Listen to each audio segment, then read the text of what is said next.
Blood, ito po yung sandugo. Nakuha ko na po yung baptismal ng mga bata. So, pasok tayo dito sa simbahan. Tingnan natin kung open ba yung simbahan. Kasi naka-close yung door. I'm not sure kung open. Habang nandito na si Maninay sa luway, so i-tour na natin yung chapel, church ng simbahan. Saan ba to? Saan ba to? Open kaya to? Asa tamo agi? Kuan lagi siya. Kanang siraro ilang kuan door. Mata na ta ari. Ari siguro sa likod open siguro. Diri ang high school Holy Trinity Academy of Luway. So arita man ari na ni kuan uy agyanan sa pasulod sa Luway murag close naman. What happened? Tani. Sir, kanang sirado ni?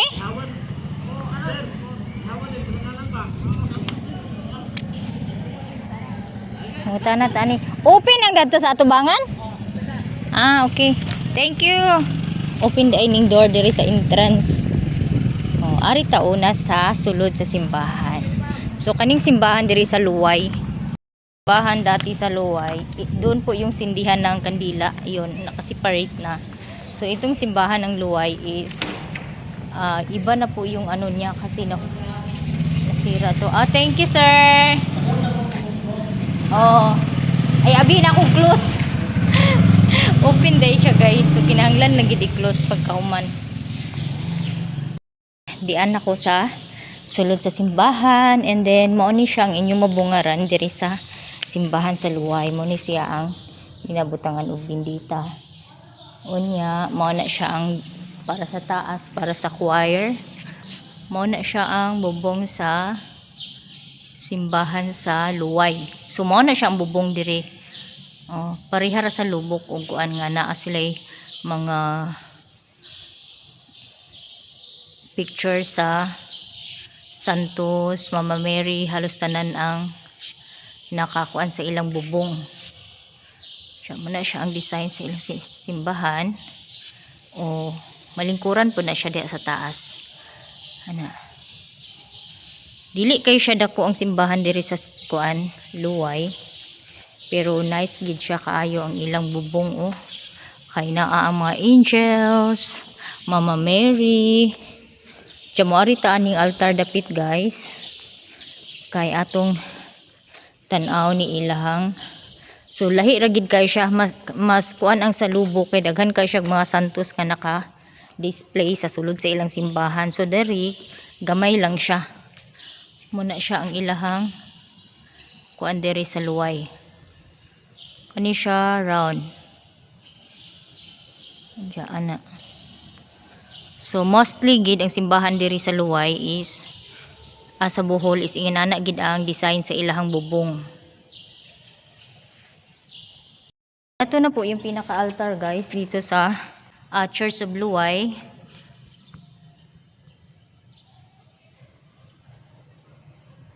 Yan po yung design sa bubong.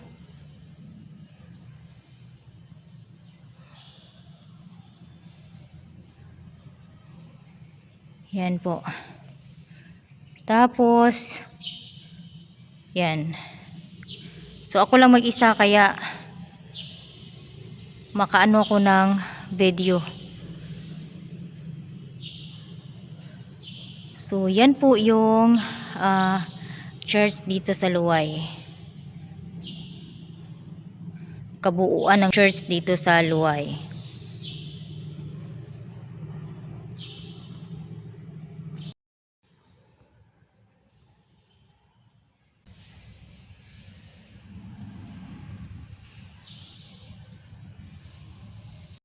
Entrance dito sa Church of Luway, yan po yung bubong dito. Yan. Last Supper. Hindi Last Supper. Yung yan, Bintita Lukay.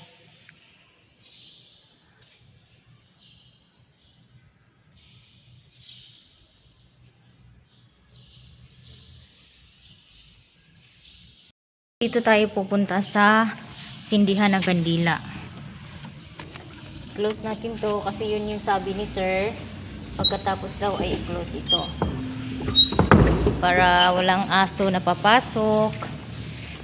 So, itong sindihan ng kandila nila ay bago lang to mga kainday.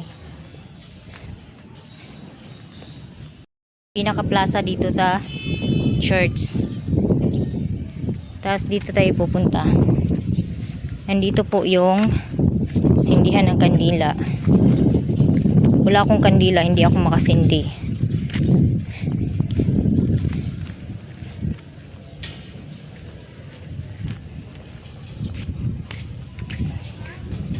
Ito po yung sindihan nila ng kandila. So, sa mga gustong magsindi ng kandila, pwede nilang buksan yung gate.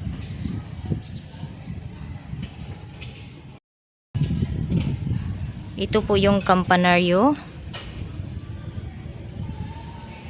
At yan po yung labas ng simbahan.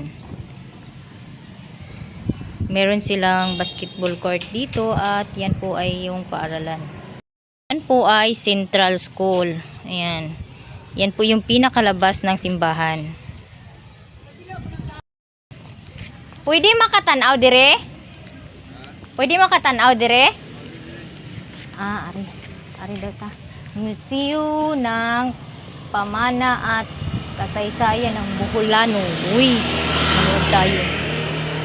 ano tayo dito? Magpaalam tayo kay kuya dito.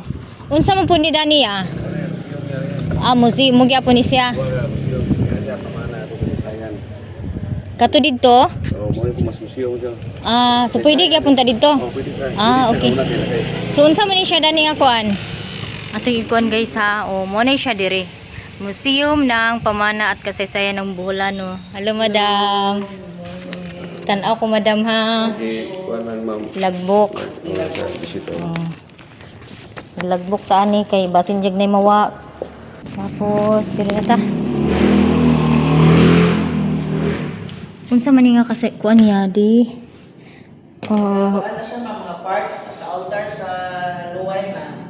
Fully from the collection Santissima Trinidad Forest. Kalo na mula sa koleksyon ng simbahan ng Santissima Trinidad. Tapos ito naman ay a piece of Luway Church altar. Saan siya? 1800s. Grabe no ka. Dugay na kay sa tanan. 1800s na siya. Tara Piraso ng altar sa simbahan ng Luway bandang 1800s. Grabe na kadugay no. Muna nilang ni ang nangabilin sa mga kuan kasaysayan sa Luway. Restorasyon ng original na anyo ng tela. Muna siyang pinaka. Muning tila sa kanang dibali sa Sininas Pari. Business Pari. Mana siya guys So makita ninyo diri ang mga lumang kagamitan sa mga kasaysayan sa Buholano sa Luway. So mao na ni siya ti. Mao na ni siya. Hala no. Grabe nagikakala. Pila na ni katuig nga sinina ti? Ay sa mga 1800s ni tanan gamit ari. Hala no, grabe na jud kay kadugay. Unsa man ni siya nga santos arite? Or na? San Roque o Guadalupe? Kani siya si Guadalupe. Unja kani siya si San Roque. So mga antik, mura siya mga antik no. Mga antik na ni siya diri 1800s. Ibuga oy. Mo ni siya mura di bali og kampanang gagmay. Kampanang gagmay. O na lang gid kay kampana magpurma. Apitong. So ari pud ta. Mugya po nara. So mga ori ng kahoy. Ito po ay ori ng kahoy. Nara ito. Tapos ito naman ay ipil-ipil. Ito po yung hugis ng ipil-ipil na kahoy. Yung isa ay apitong. Unsa man ni apitong nga kahoy? Katong murag puwa og color?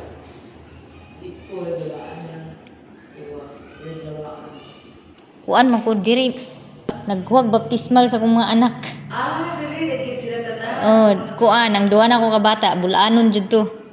Kay saya na nga na jud to na tao sa Dilapas. Painting restoration materials. Ha? Ninyo nga magdiayo mo rin kagaluway yun. Wala, Tagalite. Pero na ako'y mga parinti dire, Lituanias. Oh, sa luon po, dadaghan dito Lituanias. Mga kuan nila, manang mga paint color, painting, color pigment. Kay sa una, paglakaw na ako, wala pa ni nga kuan, wala pa ni siya nga kuan dani. Wala pa. Oh, kay guba pa. Sa museum 2017. Oh, mo'y pag-uli na ako ng 2017 sa Balingwan. Bali, uli ka katugay ng linaw o dito na muna na Kuan, murag di ba giuli na ako kay kanang kuan. Ako mga anak dito na ako gi-transfer kay Manarbaho. Kay wa man di ako mama diri. So may siyang coral stone. Siya unsa man po ni siya te? Lime. Mga pati gamit Lime putty and sandstone powder mixture. Mao ni siya di bali. Core samples.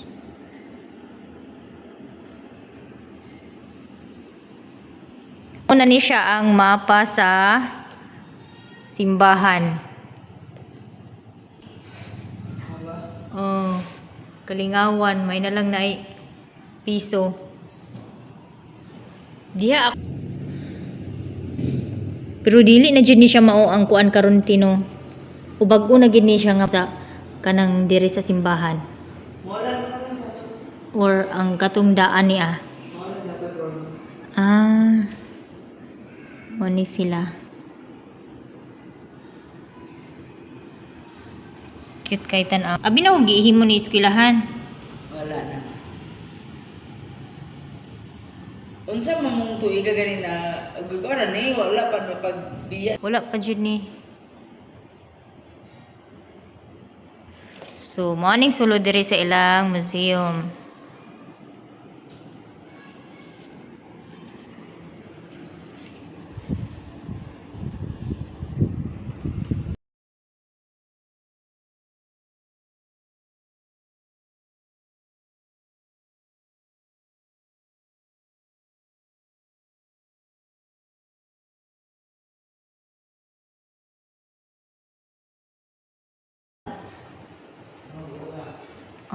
Sige, Maya.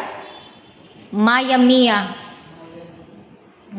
Ako Inday Vlog. San Lucas. May siya si San Lucas Evangelista.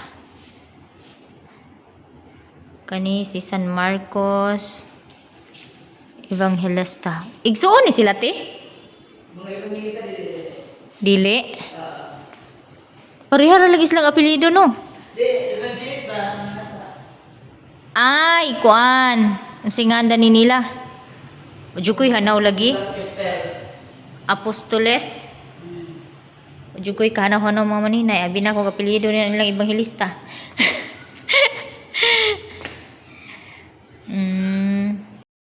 Ito po lahat ng laman dito sa museum nila sa Luay Church.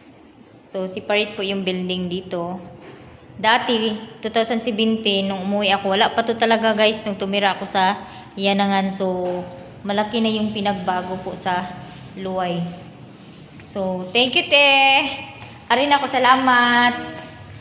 Tapos na po akong magsoroy.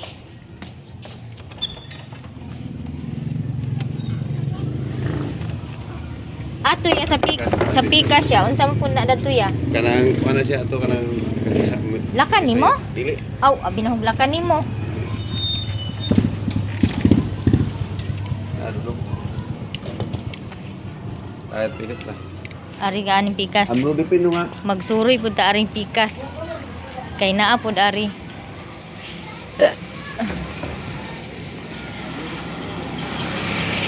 Atong tanawon pud ug unsang suod aring pikas. So, punta ari nga building, museum ng pamana at kasaysayan ng Buholano. Napoy tao ani ah. Ha? Napoy tao ani. Na kay kagagard. Oo. Asa kita na. Kuan yan nangan man ko sa una. Yan nga sa Valencia. Dilapas. Aning dilapas ba? Ah, oo. Yan nangan. Oo. Sorry ta musulod na ta ari guys. Museum. Ano ka ning story ball? History sa Bohol. Yung salida. Di ba dugay? Wala. 6 minutes ra. Sige guys, kadali lang ya ha. Mo ni siya ang sulod po dani nga museum. Mga art sa mga kasaysayan sa mga Buholano. Kana mapagbuhol na. Ito po yung mapa ng Bohol. Kunti, maliit lang yung mapa ng Bohol. Karaan mo na karaan. Diya, kanang dawis. Bujol. Gamay ra kaing dawis Bujol. So di gini siya kuan bujol gini siya kung basahon nimo no. Hagna nya lahi na makaruno kay ang hagna kay gibalhi G naman no. Muna karaan nga. Mo jud ni siya karaan nga mapa anja karaang mga ngan bitaw sa mga Kayo pailuway. kada lungsod bitaw wala pay luway. Sa ato pa ang mapa gid sa Bohol sa una is wala pa gid ang luway no sa kuan lang diri sa kasaysayan lang gid sa kuan mapa sa Bohol sa una is Panglao Pulo dili siya Panglao Island tapos Dawis nya ang nakabutang Davis da dili siya Davis ang nakabutang tapos Malabuhok dili siya Maribuhok nya ano karon nga Maribuhok na da ang Maribuhok sa una ang Maribuhok ngalan sa Maribuhok sa una is Malabuhok muna siya guys unja karon ang Maribuhok na siya unja ang Inabangan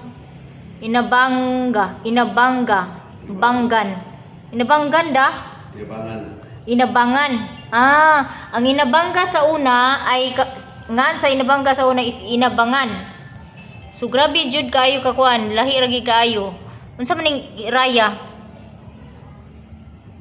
ya Iraya wa kuan karaan lagi ba?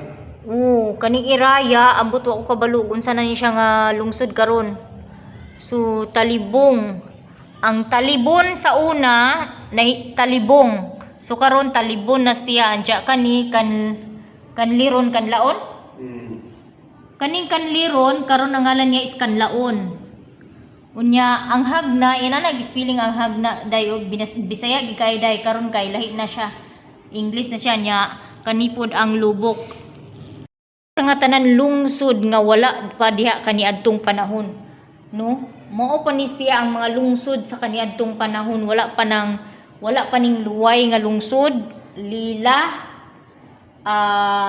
Dimyao Valencia wala pa na sila nga mga lungsod so ang more ni sila 1 2 3 4 5 6 7 8 9 10 so siyam ra day ni kalungsod sa una kuan apil na ang island so mga napulo ra day ni siya kakuan diri nga lungsod di bali ang kaniadtong panahon so karon grabe na kay kadaghan kay nanay Lila nanay Luway Dimyao Baclayon Albor so kinadaghanan na kaayo og lungsod diri sa Bohol so kaniadtong panahon mga 10 napulo lang ka lungsod ang lungsod diri sa Bujol so Bujol gid na siya so mo na siya ang mapa sa Bohol unja napud sila dinhi pagdating ng mga Espanyol dumaong ang mga Espanyol sa Bohol noong 1521 karon ko kabalo kay mag-eskwela lagi sa una maghingag-hingag man tudloan og maestra munang di jud kahinumdum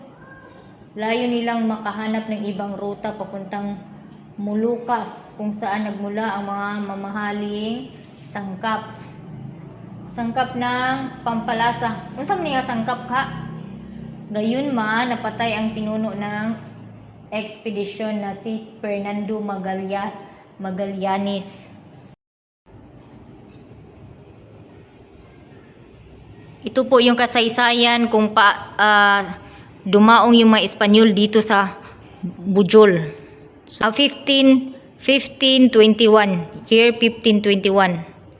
Tapos, bilang tanda ng pakikipagkaibigan, nagkasundo silang dalawa habang lulan ang barkong San Pedro noong 25 Marso 1565. Tama po niya.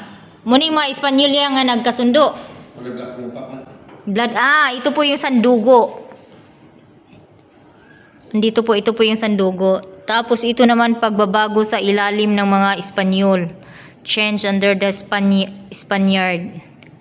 Sumupod ni siyang istorya diri sa pagbabago sa ilalim ng mga Espanyol.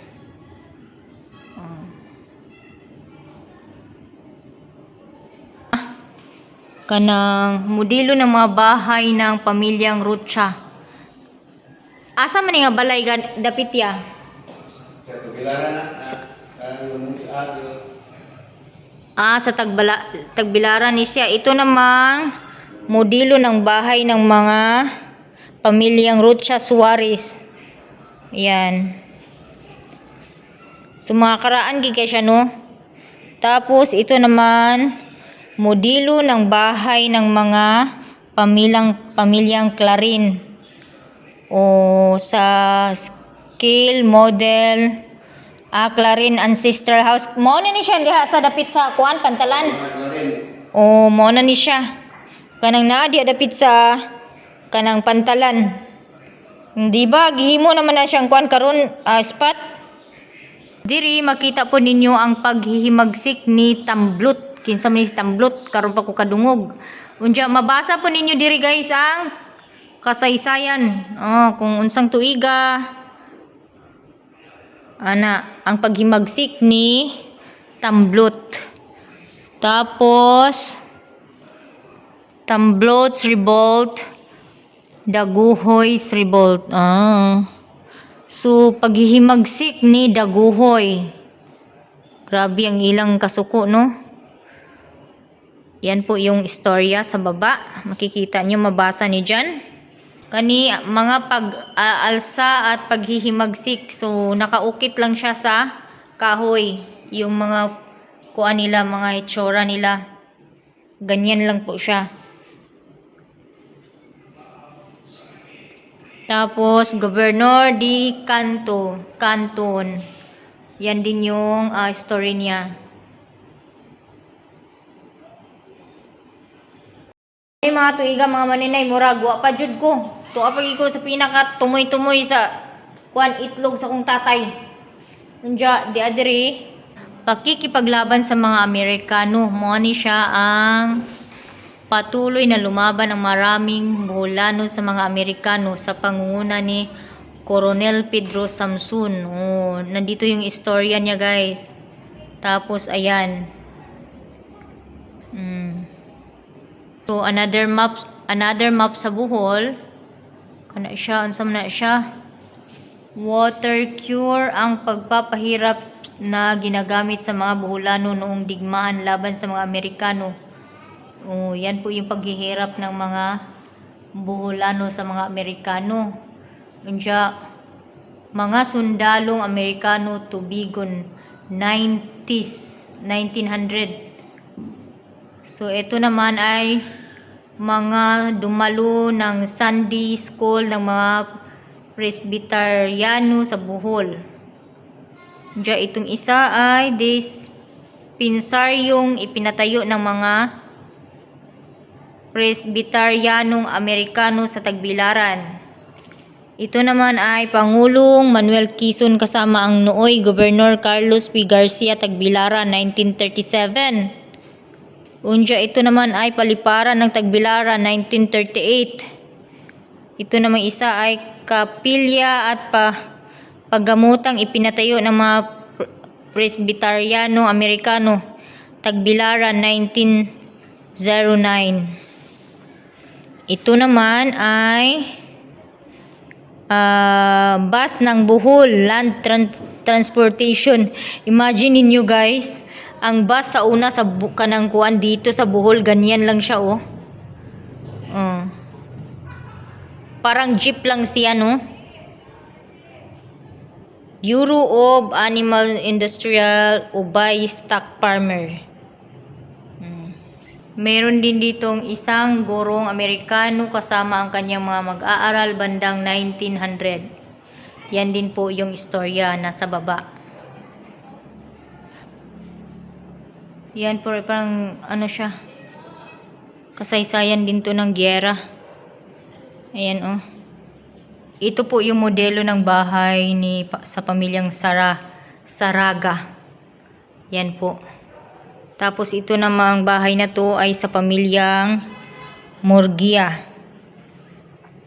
Ito naman ay modelo ng bahay ng pamilyang Balili. O yan po. Bahay na Chalit.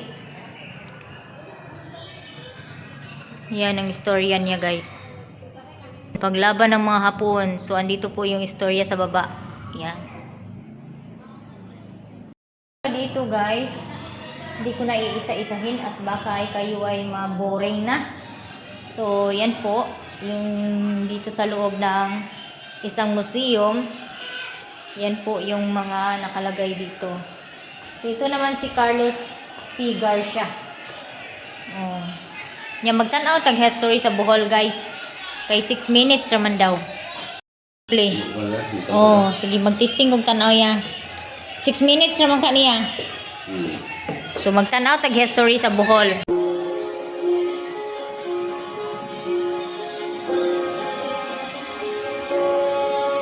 Ang Bohol ay isang islang lalawigan na may natataming pagkakakilanlan at mayamang kasaysayan. Binihayaan ng magagandang tanawin tulad ng Chocolate Hills at isang tahanan para sa Philippine Tarsier. Isa itong lupain na kilala sa kanilang mananangal at magigiting na tao. Mayroon ng mga sinaunang pamayanan sa Bohol noon pa mang ika-12 siglo. Ang isla ay ang sentro ng isang mayamang pamayanan na natagpuan sa buhok ng Dawis Mansasa. Nang dumating ang mga Espanyol sa isla noong 1565, ipinagtibay ni si Catuna, isang datong Boholan, at ng mananakop na si Miguel Notes de Legazpi, ang isang kasunduan ng pagkakaibigan na nakilala bilang Sangguniang. Ito ang panimula ng pananakop ng mga Espanyol sa isla. Sa ilalim ng mga Espanyol, nagkaroon ng panibagong pagkakakilanlan ang Bohol. Magaganda at mararanyang simbahan ang lumaganap sa buong isla.